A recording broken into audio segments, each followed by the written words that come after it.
আমার মোবাইলে একবার এক মেয়ে মেসেজ পাঠাইছি যে হুজুর আমি আপনার সাথে বিয়ে বসতে চাই। আমি জানি আপনার ছেলে মেয়ে আছে, আপনি বুড়ো মানুষ, কিন্তু আর বিয়ে বসতে চাই।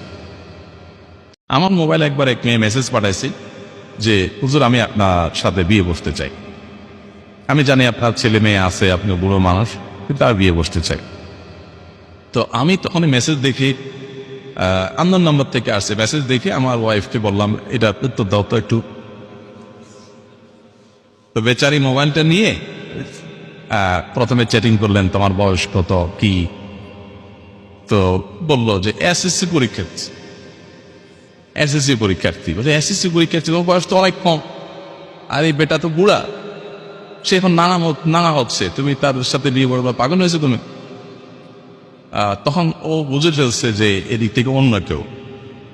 তো আমার ওয়াইফ একদিন ফোন দিস, ডাইরেক্ট কল দিলে সে ধরছে। ধরার পরে সে তো ভয় ধরছে যে বোকা দিবে। আমার ওয়াইফ বলে যে দেখো, তোমার একটা সুন্দর ভবিষ্যৎ আছে, ভাইরাল